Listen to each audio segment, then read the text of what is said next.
Hey guys, Nick Espinoza, your chief security fanatic here, and I actually wanted to bring you another update today on Sunday outside of my breaches of the week from earlier today. And if you missed that one, it's kind of nuts. You should go watch it. I'm going to give you guys an update on Facebook because there have been some very interesting developments here with some things that Mark Zuckerberg has said to the Washington Post this past weekend.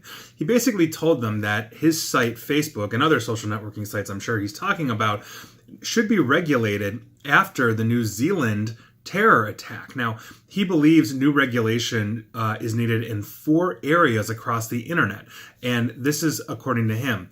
The things that need regulation are harmful content, election integrity, privacy, and data portability. Now, these are things that Facebook has struggled with in the past, and so I find this very interesting. Now, he has also said in the Washington Post, and I find this fascinating, and I quote, "Every day we make decisions about what speech is harmful, what constitutes political advertising, and how to prevent sophisticated cyber attacks. But if we were starting from scratch, we wouldn't ask companies to make these judgments alone. I believe we need a more active role for governments and regulators.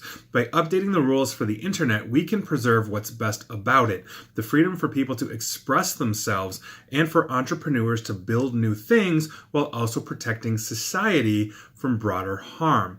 Now, it's interesting because he basically went on to say that he's going to review harmful content, but he added, and I quote, "At our scale, we'll always make mistakes and decisions that people disagree with." I think that statement is absolutely true. When you've got that much traffic, that much data, that much streaming going on, you're going to miss things. No matter how well your AI is, somebody's going to find a way around it, advertently or inadvertently, and I get that. But I find it absolutely interesting that he wants governments and regulators to step in. Now, if you remember a video I did, I think it was even yesterday or maybe 2 days ago, about Australia basically turning it up for harmful content, possibly dinging an organization like Facebook 10% of their revenue and jailing executives. I think that what Mark Zuckerberg and probably the other big platforms like Google, Twitter, etc. are looking at is trying to come to a consensus worldwide for one governing body that they have to answer to. And this is what Mark Zuckerberg is talking about.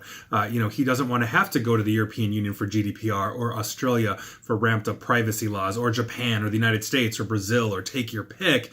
It'd be nice to answer to one body. The problem that we have is coming to consensus. What is harmful speech? What is hate speech? What is bad things? There are some things I think we can universally agree with, except for the vast, 0.01% of the world, and I think those things are fine, but at what hindrance to free speech? And I think that's a very interesting question that we are going to have to deal with, because the concept of free speech is vastly different, from country to country, region to region, even culture to culture. And so we're going to see how they combat this, but I thought that was absolutely fascinating that Mark Zuckerberg is taking this position. Now, this also may come because 2018, and I've said this before, was absolutely awful for the company, and we've learned a whole bunch of disastrous stuff on top of the New Zealand thing. So they were saving hundreds of millions of passwords in clear text, meaning you or anybody else could read it, and 20,000+ of their employees had access to your usernames and passwords, that kind of stuff. So take that for what it's worth, but that's where Zuckerberg stands on this, and I think that's a very interesting position to take, just given everything. And I'd love to hear your thoughts on this as well. And please like, share, follow me here on Facebook and Twitter at NickAESP, and as always, stay safe and stay online. Thanks, guys.